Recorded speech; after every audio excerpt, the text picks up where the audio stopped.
الحمد لله رب العالمين والعاقبة للمتقين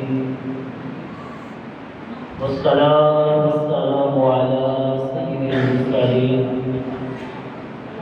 أما بعد فأعوذ بالله من الشيطان الرجيم بسم الله الرحمن الرحيم قال الله تبارك وتعالى في القرآن المجيد والفرقان الحميد تلك الرسل فضلنا بعضهم على بعض آمنت بالله صدق الله العظيم وصدق رسوله النبي الكريم الأمين إن الله وملائكته يصلون على النبي يا أيها الذين آمنوا صلوا عليه وسلموا تسليما قرآن راسل لباقي الصلاة والسلام عليك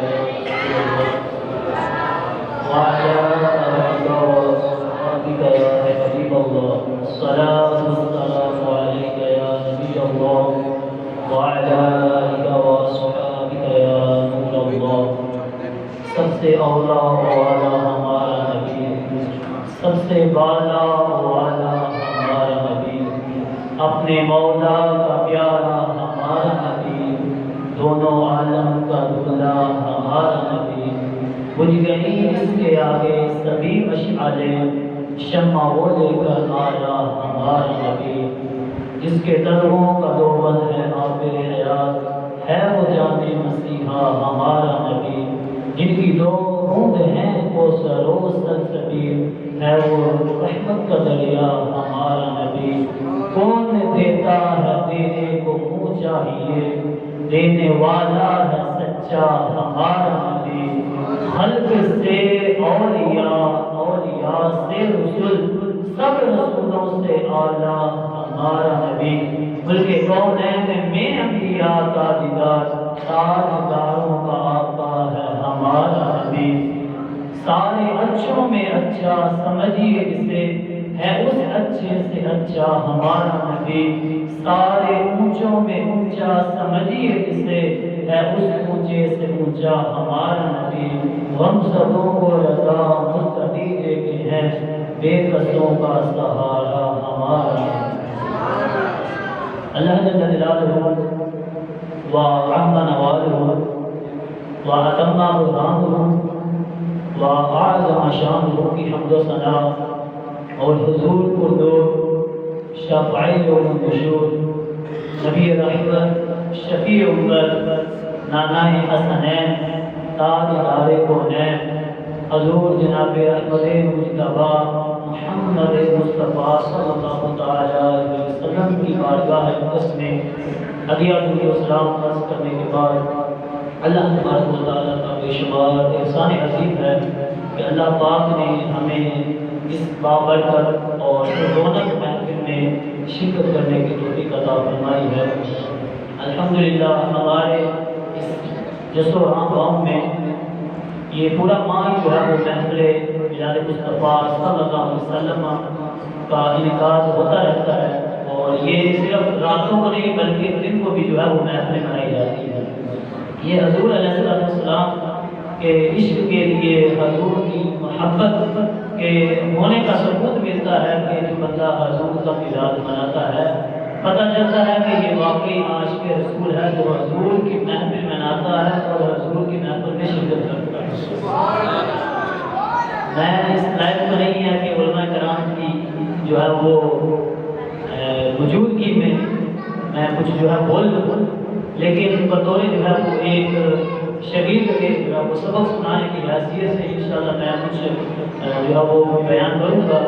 کیونکہ الحمدللہ ہمارے گاؤں کے علماء کرام یہ بھی جو ہے وہ اپنا وقت دیتے ہیں رات کو بھی جو ہے وہ محفل میں جو ہے وہ اپنا وقت دیتے ہیں اور دن کو جو ہے وہ تشریف لاتے ہیں اللہ پاک ہمارے علماء کرام کا سایہ کا دیر ہم پر جو ہے قائم و دائم فرمائے اور جو عاشق رسول جو ہے وہ حضور علیہ السلام کی محفل میں آتا ہے اللہ پاک سب کا آنا جو ہے وہ قبول و منظور فرمائے میں جو ہے وہ کچھ باتیں آپ کے سامنے عرض کرنی ہے تو باتیں جو ہے وہ توجہ سے سننی ہے انشاءاللہ عز و جل۔ احادیث مبارکہ سے جو ہے وہ نبی پاک علیہ السلام کے ذکر، حضور علیہ السلام کی شان کو جو ہے وہ بیان کیا جائے گا۔ اللہ تبارک و تعالیٰ نے قرآن پاک کے پارہ تیسرا پہلی آیت مبارکہ میں ارشاد فرمایا تلک الرسل فضلنا بعضهم علی بعض، فرمایا کہ یہ وہ رسول ہیں کہ جنہیں ہم نے جو ہے وہ بعض کو فضیلت عطا فرمائی۔ اب اللہ تبارک و تعالیٰ کے جتنے بھی انبیاء کرام علیہ السلام دنیا میں تشریف لائے، یہ نبی ہونے میں سب جو ہیں وہ اللہ کی بارگاہ میں برابر ہیں۔ نبی ہونے میں سب جو ہیں وہ اللہ کی بارگاہ میں برابر ہیں، لیکن اللہ تبارک و تعالیٰ نے سارے نبیوں میں سے اپنے حبیب محمد مصطفیٰ علیہ السلام کو سب پر زیادہ درجہ عطا فرمایا۔ تو نبی پاک علیہ السلام کی ولادت ہم مناتے ہیں، ہم حضور کا میلاد مناتے ہیں۔ اب پہلی بات یہ ہے کہ لوگ اعتراض کرتے ہیں کہ یار میلاد کی تاریخ جو ہے وہ حضور کی وہ 8 ربیع الاول ہے، کوئی کہتا نہیں کہ 9 ربیع الاول ہے، تو پھر اس میں جو ہے وہ اعلیٰ حضرت امام اہل سنت عشق و محبت امام احمد رضا خان بریلوی رحمۃ اللہ تعالی علیہ کے فتاوی رضویہ سے جو ہے وہ یہ ان کا قول دکھایا جاتا ہے۔ انہوں نے یہ روایت لائے ہیں کہ 8 قریب کو جو ہے حضور کا میلاد منانا چاہیے۔ اب جمہور علماء کرام یہ فرماتے ہیں کہ نبی پاک علیہ السلام کا میلاد جو ہے وہ 12 ربیع الاول شریف کو منایا جاتا ہے، اور عرب ممالک میں بھی نبی پاک علیہ السلام کا جو میلاد منایا جاتا ہے، جو حضور کی ولادت کا دن ہے وہ 12 ربیع الاول شریف کا دن ہے۔ اب ہم ان سے کہتے ہیں کہ جو کہتے ہیں کہ حضور کا میلاد جو ہے وہ 8 ربیع الاول کو منانا چاہیے، 8 تاریخ ہے، تم ایسے ہی 12 ربیع الاول شریف کا دن مناتے ہو، تو ہم کہتے ہیں کہ ہم 12 ربیع الاول شریف کو مناتے ہیں، ہم اس بات کو مانتے ہیں کہ اللہ کے محبوب علیہ السلام دنیا میں تشریف لائے، ہم ان کے آنے کی، ان کی آمد کی خوشی مناتے ہیں کہ اللہ نے ہمیں اپنا محبوب علیہ السلام عطا فرمایا ہے۔ ہم 12 تاریخ کو خوشی منا کر اظہار کرتے ہیں، تم 8 تاریخ کو ہی خوشی مناؤ، تم 8 تاریخ کو ہی خوشی مناؤ، اور ہم نے کہو کہ ہم 8 تاریخ کو خوشی مناتے ہیں، تو کوئی بھی جو ہے وہ خوشی منانے کے لیے تیار نہیں ہے، بلکہ ان کو جو ہے وہ غلط سے آنے شروع ہو جاتے ہیں، یار یہ جھنڈیاں لگا رہے ہیں، یہ جو ہے وہ لہٹیں لگا رہے ہیں، نبی اللہ کے جو ہے وہ معاذ اللہ آئے دنیا سے چلے گئے، نبی معاذ اللہ مار کے مٹ گئے، اور نہ نبی سنتا ہے نہ نبی جانتا ہے، معاذ اللہ ایسے عقیدے رکھنے یہ سراسر جو ہے وہ غلط ہے۔ اللہ کے انبیاء کرام علیہ السلام جو ہے وہ جیسے دنیا میں تشریف فرما تھے، اپنی حیات مبارکہ میں وہ لوگوں کی مدد کرتے تھے، ایسے ہی وہ اگر قبروں میں چلے گئے ہیں تو پھر بھی وہ اللہ تبارک و تعالیٰ کی عطا سے لوگوں کی مدد کرتے ہیں۔ حضرت بلال حبشی رضی اللہ تعالیٰ عنہ ایک غزوہ کے بعد جو ہے وہ نبی پاک علیہ السلام واپس تشریف لائے، جو بخاری شریف کی روایت ہے، اور اس کو لیلۃ التعریس بھی کہتے ہیں کہ نبی پاک علیہ السلام کے صحابہ بھی ساتھ ہیں، تو فجر کی نماز جو ہے وہ کچھ وقت باقی رہ گیا ٹائم شروع ہونے میں، تو کچھ صحابہ کرام علیہ دعا ہے کیا کہ یا رسول اللہ صلی اللہ علیہ وسلم ہم تھوڑی دیر کے لیے آرام کر لیتے ہیں، تھکے ہوئے ہیں، تو نبی پاک علیہ السلام نے ارشاد فرمایا کہ صحابہ فجر کی نماز کا وقت شروع ہونے میں تھوڑا وقت رہ گیا، جاگ لو، نماز پڑھ اس کے بعد آرام کر دینا۔ لیکن صحابہ کرام میں سے چند جو ہے عرض کیا، اصرار کیا کہ یا رسول اللہ صلی اللہ علیہ وسلم ہم جو ہے تھکے ہوئے ہیں، ہمیں اجازت عطا فرما دیجیے کہ ہم جو ہے آرام کریں۔ حضرت بلال حبشی رضی اللہ تعالیٰ عنہ نے عرض کی یا رسول اللہ صلی اللہ علیہ وسلم آپ سے عرض ہے کہ آپ سارے صحابہ کو اجازت دے دیں کہ یہ آرام فرما لیں، میں جو ہے اس بات کی ذمہ داری لیتا ہوں، میں یہ ڈیوٹی سر انجام دوں گا کہ میں سارے صحابہ کو جو ہے وہ جگا دوں گا۔ نبی پاک علیہ السلام نے ارشاد فرمایا بلال تم بھی سو جاؤ، کیا فرمایا بلال تم بھی سو جاؤ۔ حضرت بلال حبشی رضی اللہ تعالیٰ عنہ بھی سو گئے، سارے صحابہ بھی سو گئے۔ میرے آقا مدینے والے مصطفیٰ علیہ السلام بھی آرام فرمانے لگے کہ آپ کی بھی جو ہے وہ آنکھ مبارک لگ گئی۔ اب جب صبح اٹھے ہیں تو سورج جو ہے وہ بلند ہو چکا ہے۔ نبی پاک علیہ السلام جو ہے وہ جا کے حضور علیہ السلام نے جو ہے حضرت بلال حبشی رضی اللہ تعالیٰ کو حکم دیا کہ اذان کرو، نماز پڑھائیں۔ کہ نماز یہ نہ کوئی کہے کہ حضور کو تو پتہ ہی نہیں لگا کہ بھائی سورج چڑھ گیا، تو اس کے بعد لوگ فرما رہے ہیں کہ چلو بھائی بلال اذان پڑھو، ہم نماز پڑھائیں۔ بلکہ اس میں بھی حکمت تھی کہ میری آنے والی امت میں اگر ایسا مسئلہ ہو جاتا ہے کہ کچھ لوگ یا بہت سارے لوگوں کی نماز رہ جاتی ہے، وہ سوئے رہتے ہیں، تو وہ کیا کرے؟ تو نبی پاک علیہ السلام نے یہ مسئلہ گزارش کرنا تھا کہ اگر سوئے رہو تو اٹھ جاؤ، اس کے بعد بھی نماز پڑھ نماز چھوڑنی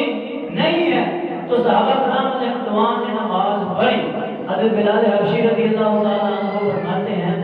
قسم ہے اس ذات کی جس کے قبضہ قدرت میں میری جان ہے کہ مجھے ایسی نیند جو حضور نے فرمایا کہ بلال تم بھی سو جاؤ گے، اس سے پہلے کبھی آئی نہیں۔ کیوں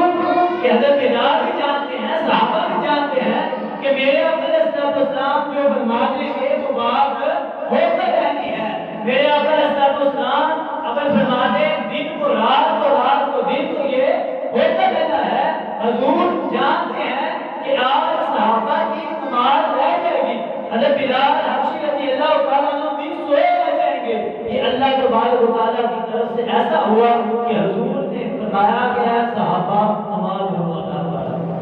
بس یہی نہیں ہے بلکہ بخاری شریف میں جلد نمبر اول ہے اور صفحہ نمبر 632 پر روایت ہے، حضرت انس رضی اللہ تعالیٰ عنہ فرماتے ہیں کہ ابو طلحہ رضی اللہ تعالیٰ عنہ حضور علیہ السلام کے صحابی، آپ نبی پاک علیہ السلام کی بارگاہ میں جب وہ حاضر ہوئے اور حضور کا چہرہ دیکھ کر نورانی چہرہ، صحابہ کرام علیہ الرضوان جو وہ کیفیت جان لیتے تھے کہ حضور کا چہرہ کیا بتا رہا ہے۔ کہ حضرت ابو طلحہ رضی اللہ تعالیٰ عنہ فرماتے ہیں کہ وہ حضور کی بارگاہ میں حاضر ہوئے، دیکھا کہ حضور علیہ السلام کا چہرہ جو ہے متغیر ہے، بدلا ہوا ہے۔ محسوس ہوا کہ حضور علیہ السلام کو بھوک لگی ہوگی۔ حضرت ابو طلحہ رضی اللہ تعالیٰ عنہ گھر تشریف لاتے ہیں، آ کر جو ہے وہ سلیم رضی اللہ تعالیٰ عنہ کو فرماتے ہیں کہ حضور علیہ السلام کی بارگاہ میں حاضر ہوا ہوں، میرے آقا علیہ السلام کو بھوک لگی ہوئی ہے، ان کے لیے کچھ کھانا تیار کرو اور ان کو ان کی بارگاہ میں بھیج دو۔ سلیم رضی اللہ تعالیٰ عنہ حضور علیہ السلام کے لیے کچھ کھانا تیار کرتی ہے، اپنے غلام کو حکم دیتی ہے کہ جاؤ میرے آقا علیہ السلام کی بارگاہ میں اس کھانے کو لے جاؤ۔ جب سلیم رضی اللہ تعالیٰ عنہ کا غلام حضور کی بارگاہ میں وہ کھانا تھوڑا سا لے کر آتا ہے، میرے آقا علیہ السلام فرماتے ہیں کہ اے غلام اس کھانے کو واپس لے جاؤ، اس کھانے کو واپس لے جاؤ۔ ہم سلیم کے گھر کو بھی تشریف لاتے ہیں، ہم سلیم کے گھر پوری تشریف لاتے ہیں۔ میرے آقا علیہ السلام نے صحابہ کرام کو حکم دیا کہ چلو سلیم کے گھر چلے، ابو طلحہ نے جو ہے وہ کھانا بلوا کے بھیجا ہے، چلو ان کے گھر ہی جا کر جو ہے کھانا کھاتے ہیں۔ جب میرے آقا علیہ السلام صحابہ کی جماعت کو لے کر جو ہے حضرت سلیم رضی اللہ تعالیٰ عنہ کے گھر تشریف لاتے ہیں، سلیم رضی اللہ تعالیٰ عنہ اور ابو طلحہ رضی اللہ تعالیٰ عنہ پریشان ہو جاتے ہیں کہ ہم نے کھانا تو تھوڑا سا بنایا تھا، لیکن یہ محبوب علیہ السلام اپنے دیگر صحابہ کو بھی لے کر جو ہے وہ تشریف لے کر آ گئے ہیں۔ میرے آقا علیہ السلام نے ارشاد فرمایا کہ اے سلیم، اے ابو طلحہ، تم گھبراؤ نہیں، تم جو ہے وہ کھانا بنانا ہے، جب کھانا بنانا شروع کرتا ہے تو اس کی ہنڈیاں جو ہے وہ چولہے پر ہی رہنے دینی ہے، ہنڈیاں چولہے پر ہی رہنے دینی ہے۔ میرے آقا علیہ السلام نے اپنا لعاب دہاں نکال کر آٹے میں بھی ملا دیا اور اس ہنڈیاں میں بھی ملا دیا۔ اب میرے آقا علیہ السلام نے جو ہے سلیم سے عرض کیا کہ کیا ہم جو کھانا شروع کریں؟ انہوں نے اجازت دی۔ میرے آقا علیہ السلام نے 10 صحابہ کے لیے اجازت مانگی، انہوں نے 10 صحابہ کو اجازت دی، 10 آئے کھانا کھایا، سیر ہو گئے، چلے گئے، پھر 10 کے لیے اجازت مانگی۔ میرے آقا علیہ السلام کے صحابہ 10 آئے، 10 نے کھانا کھایا، سیر ہو گئے، پھر چلے گئے۔ پھر میرے آقا علیہ السلام نے 10 صحابہ کو بلایا، 10 نے کھایا، 10 جو ہے وہ زید ہو کر کھایا، 10 چلے گئے۔ روایت میں ہے کہ سب ہونا اور سمام ہونا کہ میرے آقا علیہ السلام کے ساتھ وہ صحابہ تھے وہ 70 یا 80 تھے کہ کھانا سب نے کھایا، میرے آقا علیہ السلام نے بھی کھایا، سلیم نے بھی کھایا، ابو طلحہ نے بھی کھایا، لیکن کھانا جو ہے وہ کچھ بھی کم نہیں ہوا، کھانا کچھ بھی کم نہیں ہوا۔ کیوں؟ یہ محبوب علیہ السلام ہے جو جانتے ہیں کہ یہ جو کھانا بنا ہے یہ سارے صحابہ کو کفایت کر جائے گا۔ اور پھر اس میں میرے آقا علیہ السلام کا کمال ہی کمال ہے کہ حضور علیہ السلام کا جو حضور پر قرآن اترا ہے تو پڑھے اس طریقہ کہ سارا قرآن جو ہے وہ حضور کی نعت ہے۔ جیسا کہ آپ صاحب جو ہے وہ قرآن پاک کی آیات کو بیان کرے کہتا ہے تمہارے تعالیٰ نے محبوب علیہ السلام کی شان میں سارا قرآن اتارا ہے۔ کہیں جو ہے وہ دوحا ہے، کہیں واللیل ہے، کہیں جو ہے وہ علم نشرح لک صدرک، یعنی سارا قرآن ہی حضور علیہ السلام کی نعت ہے۔ نبی پاک علیہ السلام کی بارگاہ میں ایک بار جو ہے وہ ابو داؤد شریف کی روایت ہے صفحہ نمبر 15 کہ پیارے آقا علیہ السلام صحابہ کے ساتھ بیٹھے ہوئے ایک چڑیا جو ہے وہ پھول بھڑکتی ہوئی آئی ہے، یعنی جس سے بندہ کہتا نا لوٹ پوٹ ہو رہا ہے بندہ، تو ایسے ایسے ہو کر وہ حضور علیہ السلام کے قدموں پر گرتی ہے۔ میرے آقا علیہ السلام نے ارشاد فرمایا صحابہ یہ پتہ مجھ سے کیا کہہ رہی ہے؟ یہ دیکھیں حضور جو ہے وہ انسانوں کی نہیں بلکہ جانوروں کی بھی بولیاں، پرندوں کی بھی بولیاں جانتے ہیں۔ میرے آقا علیہ السلام فرما رہے ہیں کہ صحابہ یہ چڑیا میرا کیا کہہ رہی ہے؟ یہ کہہ رہی ہے کہ آپ کا کوئی غلام جو ہے وہ میرے بچے اٹھا کر لے آیا ہے، میرے بچے واپس کر دیں۔ میرے آقا علیہ السلام نے فرمایا کہ جس نے اس چڑیا کے بچے اٹھا کر لایا ہے اس چڑیا کو واپس کر دیں۔ پھر میرے آقا علیہ السلام نے دیکھا کہ چیونٹیوں کی بل پر جو ہے وہ کسی نے آگ لگا دی۔ میرے آقا علیہ السلام نے منع فرما دی، فرمایا کہ نہیں یہ ایسا کام کرنا ہمارے لائق نہیں ہے، ہمیں یہ حکم نہیں ہے، عذاب جو آگ کا ہے وہ صرف اللہ ہی جو ہے وہ دے گا۔ اور اسی ابو داؤد شریف کی ایک روایت صفحہ نمبر 17 میں یہ غزوہ بدر کے حوالے سے ہے کہ غزوہ بدر میں جو ہے وہ 17 رمضان کو ہوا، تو میرے آقا علیہ السلام نے غزوہ بدر میں جو جس نے جہاں مرنا تھا، کافروں نے جہاں مرنا تھا وہاں میرے آقا علیہ السلام نے نشانیاں لگائی۔ قال ھذا مسرع فلان غدن، فرمایا یہ وہ جگہ ہے جہاں فلاں کافر کا قتل مرے گا۔ وقال ھذا مسرع فلان غدن، فرمایا کہ یہ وہ جگہ ہے جہاں فلاں کافر کا مرے گا۔ وقال ھذا مسرع فلان غدن، فرمایا کہ یہ وہ جگہ ہے جہاں فلاں کافر کل مرے گا۔ صحابی رسول صلی اللہ علیہ وسلم فرماتے ہیں کہ اللہ کی قسم جب غزوہ بدر ہوا تو ہم نے اپنی آنکھوں سے دیکھا کہ محبوب علیہ السلام نے جس کے بارے میں فرمایا تھا کہ فلاں کافر جہاں مرے گا، فلاں کافر جہاں مرے گا، ایک جو ہے وہ بلشت ہے اور ایک جو ہے بلشت ہے کہ جگہ اپنے بڑھا کر بھی فرق نہیں پڑا جہاں حضور نے فرمایا وہاں کافر تھا۔ نبی پاک علیہ السلام نے پہلے ہی جو ہے وہ یہ نقشہ بنا دیا، جو ہو چکا ہے جو ہوگا حضور جانتے ہیں، جو ہو چکا جو ہوگا حضور جانتے ہیں، تیری عطا سے خدایا حضور جانتے ہیں۔ یہی نہیں بلکہ بخاری شریف میں کتاب المغازی غزوہ خندق والے باب میں لکھا ہوا ہے کہ صحابی رسول حضرت جابر رضی اللہ تعالیٰ عنہ نبی پاک علیہ السلام جو ہے وہ خندق کھودی جا رہی ہے، صحابہ کرام علیہ الرضوان ایک چٹان موڑ کھڑی ہے جسے توڑنے کی کوشش کر رہے ہیں، ٹوٹتی نہیں ہے۔ حضور کی بارگاہ میں عرض کرتے ہیں یا رسول اللہ صلی اللہ علیہ وسلم یہ چٹان ہم سے ٹوٹ نہیں جا رہی، ہم نے اپنے پیٹوں پر پتھر باندھے ہوئے ہیں۔ صحابہ کرام اپنے پیٹوں پر پتھر باندھے ہوئے غزوہ خندق کے پتھر کھود رہے ہیں۔ میرے آقا علیہ السلام نے فرمایا تم نے ایک پتھر باندھا ہوا ہے لیکن میں نے 2 پتھر باندھے ہوئے ہیں۔ نبی پاک علیہ السلام نے اپنا وہ یدولا والا ہاتھ مبارک اٹھایا، اس چٹان پر جو ہے وہ آپ نے زہر ماری، وہ چٹان جو ہے وہ ریزے ریزے ہو گئے۔ نبی پاک علیہ والسلام کے صحابی حضرت جابر رضی اللہ عنہ فرماتے ہیں کہ میں نے سوچا کہ آج حضور علیہ السلام کی دعوت کرتا ہوں. حضرت جابر رضی اللہ عنہ جو ہے وہ گھر تشریف لاتے ہیں, اپنی ہدیہ پیش کرتے ہیں, کہتے ہیں کہ میں نے جو ہے وہ حضور کو جو ہے عرض کیا ہے کہ یا رسول اللہ صلی اللہ علیہ وسلم میرے گھر تشریف لائیں. کیا کیا ہے حضور میرے گھر تشریف لائیں. ہمیں بھی عرض کرنا چاہیے کہ یا رسول اللہ صلی اللہ علیہ وسلم ہمارے بھی گھر مقدس سوائیے, ہمارے بھی گھروں میں تشریف لائیے. تو نبی پاک علیہ السلام کے صحابی حضرت جابر رضی اللہ عنہ فرماتے ہیں کہ میں نے اپنی زوجہ سے کہا کہ حضور کے لیے جو ہے وہ کھانا تیار کرو. میں نے حضور کو عرض کیا ہے کہ یا رسول اللہ صلی اللہ علیہ وسلم آپ تشریف لے آئیے اور چند صحابہ کو بھی لے کر آئیے, ہم تھوڑا سا کھانا تیار کرتے ہیں. حضرت سیدنا جابر رضی اللہ عنہ فرماتے ہیں میں نے نبی پاک صلی اللہ علیہ وسلم کو یہ عرض کیا کہ حضور تھوڑے سے بندے لے کر آئیے گا, اس نے کھانا جو ہے وہ آپ کے لیے اور تھوڑے بندوں کے لیے تیار کیا.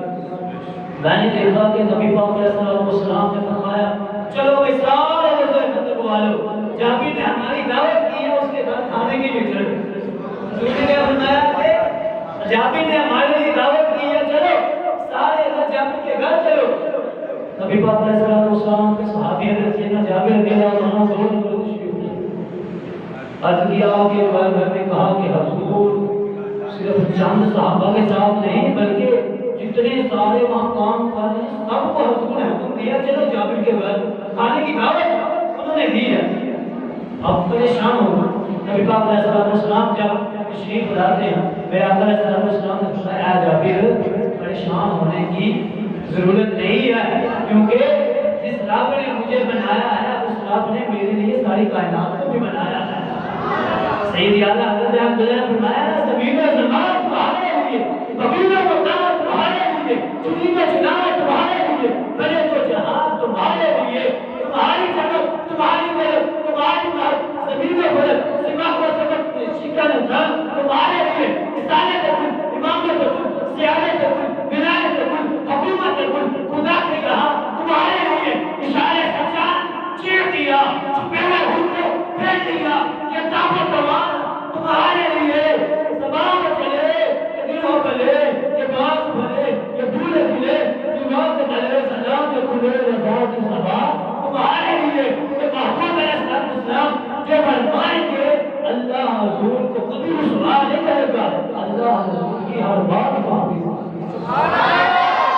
میرے آقا علیہ السلام صحابہ کی جماعت کے ساتھ سیدنا جابر رضی اللہ عنہ کے گھر تشریف لے آئے ہیں. حضرت جابر رضی اللہ عنہ کو فرمایا جب آتا ڈھونڈ لو تو مجھے بتا دینا, جب ہڈیاں رکھ لو مجھے بتا دینا. میرے آقا علیہ السلام نے اس ہڈیا میں اپنا لوح پہ دھان ڈال دیا. میرے آقا علیہ السلام نے اس بوندے ہوئے آدمی میں اپنا لوح پہ دھان ڈال دیا. میرے آقا علیہ السلام کے صحابی سیدنا جابر رضی اللہ عنہ فرماتے ہیں میرے آقا علیہ السلام نے حکم دیا کہ صحابہ تھوڑے تھوڑے کر کے آتے جاؤ, کھاتے چلے جاؤ, تھوڑے تھوڑے کر کے آؤ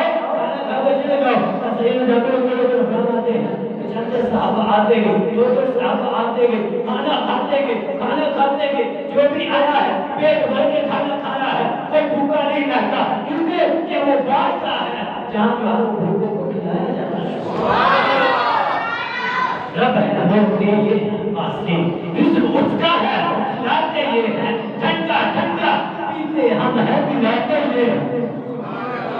ہمیں یہ عقیدہ رکھنا چاہیے کہ حضور علیہ السلام جو ہے وہ اللہ کی عطا سے بھر بھر کر کھلاتے بھی ہیں, ملاتے ہیں. ارے یہ تو دنیا میں حضور علیہ السلام جو ہے وہ اپنے غلاموں کی مدد کر رہے ہیں. سیدنا جابر رضی اللہ عنہ فرماتے ہیں کہ اس وقت 1000 سے بھی زیادہ صحابہ کرام کی جماعت تھی جو سارے پیٹ بھر کر کھانا کھا کے, لیکن کھانا پھر بھی بچا ہوا, کھانا پھر بھی بچا ہوا. یہ میرے آقا علیہ السلام کی شان ہے کہ میرے آقا علیہ السلام جو بناتے وہ بھوکر ہی رہتے. نبی پاک علیہ السلام یہ تو ہے کہ جب ظاہری حیات مبارکہ کے ساتھ نبی پاک علیہ السلام دنیا میں تشریف فرما تھے. شرح جامع ترمذی شریف, یہ ترمذی شریف کی شرح ہے, اس کی پہلی جلد ہے اور صفحہ نمبر 1015, صفحہ نمبر 1000 سارے بول دو نا 1015. ایک دن آپ ہی حضور کی بارگاہ میں تشریف لے آئے،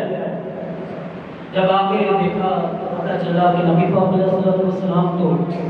اس دنیا سے رخصت ہو گئے۔ اور صحابی رضی اللہ تعالیٰ عنہ نبی پاک علیہ السلام کی قبر انور کے پاس حاضر ہوئے۔ آپ دیکھیے یہ صحابہ کا عقیدہ ہے کہ اللہ والوں، اللہ کے نبیوں کی بارگاہ میں جانا شرک کی تعریف کیا ہے؟ شرک کی تعریف جو سادی سمپل ہے وہ یہ ہے کہ اللہ تبارک و تعالیٰ کی ذات مبارکہ میں کسی دوسرے کو اس کا شریک ٹھہرانا۔ اب ہم جو ہیں وہ ہم اللہ کے محبوبوں کو، اللہ کے نبیوں کو اللہ کا شریک نہیں ٹھہراتے۔ ہمارا عقیدہ ہے کہ اللہ تبارک و تعالیٰ کے انبیاء، اولیاء، صحابہ تمام جو ہیں وہ اللہ کی عطا سے ہی مدد کرتے ہیں۔ اب صحابی رسول کا عقیدہ دیکھیے، اس نے یہ بھی سوچا کہ اللہ کے نبی علیہ السلام تو جو ہے وہ دنیا سے پردہ فرما گئے ہیں، واپس چلا جاؤ، یہ تو قبر میں چلے گئے ہیں، ان سے کیسے مانگوں، یہ تو سنتے نہیں ہیں، یہ تو مجھے دیکھتے ہیں۔ نہیں، ایسا عقیدہ نہیں صحابی کا۔ صحابی رسول بھی جانتے ہیں کہ جن کے لیے میں آیا ہوں نا وہ مجھے جانتے ہیں۔ صحابی رسول نے قبر انور کے پاس ہی کھڑے ہو کر جو ہے وہ حضور کی بارگاہ جو ہے وہ سلام کر دیا، پیش کیا۔ حضرت علی رضی اللہ تعالیٰ عنہ سے بات ملتی ہے کہ آپ فرماتے ہیں کہ جب اس صحابی نے حضور کی بارگاہ میں سلام کیا تو نبی پاک علیہ السلام نے اس کا جواب بھی عطا فرمایا۔ یہ محبوب علیہ السلام ہے کہ جو واقعی جو ہے وہ اگر بندہ دل سے حضور کو جو ہے یاد کرے تو نبی پاک علیہ السلام جو ہے وہ اپنے غلاموں کی مدد کرتے ہیں۔ اگر امام عشق و محبت اعلیٰ حضرت رحمۃ اللہ تعالیٰ علیہ کی جو ہے وہ بارگاہ میں ایک مجذوب رہا کرتا تھا، وہ مجذوب سے بولتے ہیں کہ جس سے جب بھی کوئی نیکی کی دعوت دی جائے تو اسے قبول کر لے۔ اب مجذوب رہتا تھا، مجذوب کیا کرتا؟ وہ کہتا کہ میں نبی پاک علیہ السلام کی حکومت جو ہے وہ زمین پر تو مانتا ہوں کہ ساری زمین پر میرے آقا علیہ السلام کی حکومت ہے، لیکن میں آسمانوں پر نہیں مانتا کہ حضور کی آسمانوں پر بھی حکومت ہے۔ جیسے بات لوگ کہتے ہیں وہ نہیں یار یہ ٹھیک ہے، یہ بات سمجھ آتی ہے، یہ نہیں ہے، لیکن عقل اس بات کو مانتی ہے۔ بھائی عشق کے آگے عقل نہیں دیکھی جاتی ہے، عشق کے آگے عقل نہیں دیکھی جاتی ہے۔ اعلیٰ حضرت رحمۃ اللہ تعالیٰ نے فرمایا کہ نہیں، میرے آقا علیہ السلام کی عرشوں پر بھی حکومت، اور وہ مظلوم جو چلا گیا۔ جب وہ مظلوم چلا گیا تو تھوڑی دیر کے بعد وہ میرے اعلیٰ حضرت رحمۃ اللہ تعالیٰ کے شہزادے مصطفیٰ رضا خان رحمۃ اللہ تعالیٰ وہ چھت سے نیچے تشریف فرما ہو گئے، ٹھیک ہے، آپ کی والدہ بھی موجود ہیں۔ وہ کہتی ہیں کہ اے احمد رضا دیکھ لو وہ مجذوب شاید بد دعا دے کر گیا ہے، اسی وجہ سے تمہارا شہزادہ جو ہے وہ گر گیا ہے۔ میرے اعلیٰ حضرت اللہ تعالیٰ کو اللہ پاک نے بڑی شان عطا فرمائی،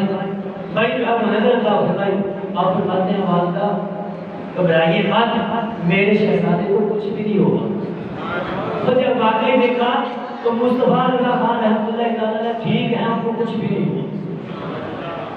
اب اعلیٰ حضرت رحمۃ اللہ تعالیٰ کی بات سنی۔ اعلیٰ حضرت رحمۃ اللہ فرماتے ہیں، والدہ کی بات میں عرض کرتے ہیں کہ امی جان ایک شہزادہ چھت سے گرا ہے، ابھی سے کچھ ہوا نہیں ہے، آپ کو بڑھا دی ہے، اگر میرے ہزار مصطفیٰ رضا بھی ہو تو میں حضور کی بارگاہ میں سب کو قربان کرنے پر تیار ہوں، لیکن محبوب علیہ السلام کی حکومت جس طرح زمین پر ہے ایسے ہی آسمانوں پر ہے، اس بات کا انکار نہیں، میں اس بات کا انکار نہیں کروں گا، میں یہ بات کہوں گا کہ جیسے حضور کی حکومت زمین پر ہے ایسے ہی آسمان والوں پر بھی حضور کی حکومت۔ پھر اعلیٰ حضرت رحمۃ اللہ کی بارگاہ میں ایک نام پڑھا ہے، اس نے کہا کہ بھائی جو ہے وہ میری تعریف میں کوئی سیدھا نہیں تو اعلیٰ حضرت رحمۃ اللہ کی مدد نہیں، تیری جو ہے وہ تعریف کیسے کروں جب میں کھاتا ہی اسی کو ہوں، کھاتا ہی اسی کا ہوں جو ساری کائنات کو کھلانے والے۔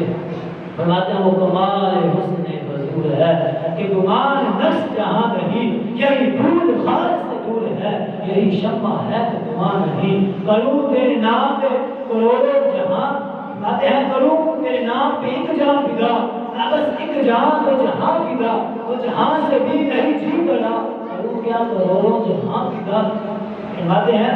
کہ جب نبی پاک علیہ السلام کا ہم کھاتے ہیں، انہیں کا پیتے ہیں، تو ہم جو ہے وہ کسی اور کا کیوں جو ہے وہ گائیں، کسی اور کی تعریف کیوں کریں؟ تو ہمارے لیے بھی یہی ہے کہ ہم بھی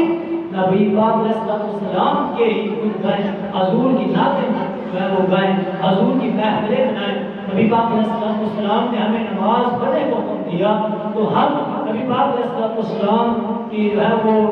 اس حکم کی بھی بجا ملائیں، کیونکہ